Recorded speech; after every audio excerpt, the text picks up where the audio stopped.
Cette troisième vidéo, je vous propose de parler vraiment de votre objectif professionnel, à long terme et à plus court terme. Pour ça, nous allons devoir nous appuyer sur votre parcours, le passé, et sur l'alignement, le présent, vous, aujourd'hui, ce que nous avons vu dans les deux précédentes vidéos. Et je vous proposerai de voir plusieurs choses. La première, c'est une projection à 5-6 ans. Et en revenant en arrière, quelles sont les étapes intermédiaires qu'il vous faut franchir pour arriver à votre projet professionnel de court terme. C'est le premier point. Le deuxième point, c'est finalement d'aller valider ce projet ou ces projets qui sortent auprès de vrais professionnels qui puissent vous faire un retour d'information. Et sur la base de ce retour d'information, enfin, vous pourrez effectuer la synthèse d'un projet, le projet optimum, celui qui vous correspond le mieux, avec toutes ces caractéristiques que nous aurons vues dans les 3 vidéos. La projection que je vous propose s'appuie sur le travail que vous avez fait en amont concernant votre parcours, vos compétences, votre personnalité et vos motivations. Sur cette base, je vous propose maintenant d'écrire noir sur blanc la description d'un job idéal auquel vous aimeriez postuler dans 5 ans. J'insiste sur cette durée pour que vous évitiez de vous mettre trop de freins. 5 ans. Puis, une fois écrite cette projection, posez-vous la question suivante. Qu'est-ce que je dois faire juste avant pour y arriver?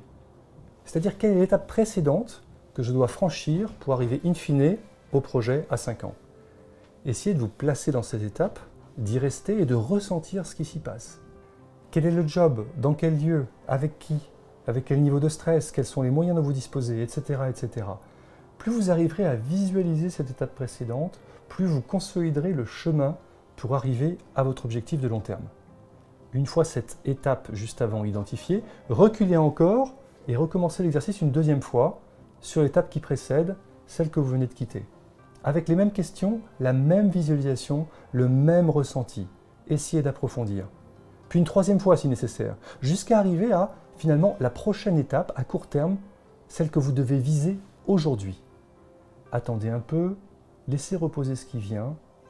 Vous devriez alors voir se dessiner peut-être 2 projets professionnels. Il arrive souvent que l'on retienne un projet de raison et un projet de cœur. Là, tout de suite, dans la prochaine étape. Essayez de caractériser alors quel est le métier, ainsi que quels sont les secteurs visés.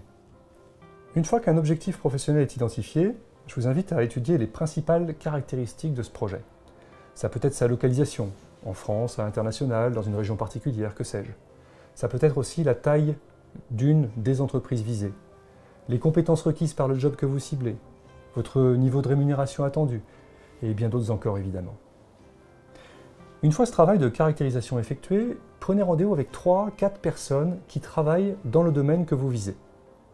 Pour chacun de ces entretiens, vous pourrez suivre le processus suivant qui s'appuie sur les techniques de la démarche réseau que vous pourrez voir dans les techniques qui suivent. Tout d'abord, demandez à ces personnes des conseils, ce qui va vous permettre de valider ou alors de modifier les hypothèses que vous aviez définies pour votre projet, des conseils. Puis à la fin de l'entretien, et c'est peut-être le plus important, demandez-leur d'autres contacts pour que vous puissiez continuer à investiguer. Vous commencerez d'ailleurs ainsi à démultiplier votre réseau, ce que je détaillerai dans les vidéos techniques qui suivent. Ainsi, en fonction des retours obtenus lors de ces entretiens, il est probable que vous deviez revoir certaines caractéristiques, voire même remettre en cause votre projet. C'est normal, ne vous inquiétez pas. La construction d'un projet se fait très souvent par itérations successives, sur lesquelles on doit revenir, puis à nouveau avancer, et puis revenir. Et cela peut prendre du temps. Quoi qu'il en soit, ne perdez pas de vue votre objectif à long terme. Enfin, une fois que vous avez identifié par vous-même, puis validé auprès d'autres, votre projet optimum, c'est-à-dire celui qui vous correspond le mieux, je vous propose de prendre le temps d'en faire la synthèse sur une seule page. Et ceci afin de cristalliser tout ce que vous avez découvert, tout ce qui a émergé, sur une page. À la racine, votre projet devrait pouvoir se résumer en un métier et une cible. La cible, ça peut être un ou des secteurs d'activité. Ça peut être aussi un type d'entreprise particulière, entreprise familiale, entreprise cotée. Ou ça peut être une techno particulière. Et autour de ce métier, de cette cible, une synthèse du travail fait précédemment. Il y aura votre situation personnelle et familiale, telle que nous l'avons vu, votre fil rouge, ainsi que les principales différentes étapes qui vous ont amené jusqu'à aujourd'hui. Il y aura aussi vos compétences, bien sûr, avec pour chacune d'elles une réalisation probante au moins, quelques éléments sur votre personnalité, et surtout, je l'ai dit, vos motivations de fond, ce qui donne du sens à votre parcours et ce qui va vous permettre de vous booster vers l'avenir. Et enfin, ce que nous venons de voir, c'est-à-dire les caractéristiques du projet professionnel, celles que vous aurez validées lors des différents entretiens réseau que vous aurez passés avec des professionnels du secteur. En conclusion de ces 3 vidéos sur le projet professionnel, vous constaterez que pour faire émerger votre projet, il est nécessaire d'y mettre beaucoup d'énergie, mais aussi beaucoup de temps de repos, de décantation. De l'énergie, du repos, de l'énergie, du repos. Et en faisant ces 2 axes, à ce moment-là, vous verrez émerger un projet. En fait, le processus est plutôt très itératif, c'est une logique beaucoup plus circulaire que linéaire. Vous avancez, vous remettez en cause vos hypothèses et vous modifiez votre projet, etc. Et enfin, si malheureusement ça devait bloquer, à ce moment-là, il faudrait que vous preniez vraiment l'aide d'un professionnel pour vous aider à faire émerger ce projet, un professionnel qui vous remette un petit peu en effet miroir là où vous en êtes. Et cet effet miroir devrait pouvoir vous faire changer de plateau homéostatique, comme on dit en langage systémique, et donc de passer vraiment au projet pour lequel vous êtes fait. En bref, pour déterminer votre projet, de quoi s'agit-il? Il s'agit de vous appuyer sur vos forces, je pense qu'on l'a vu dans les différentes vidéos, vraiment ce qui vous consolide, mais aussi accepter de voir vos vulnérabilités.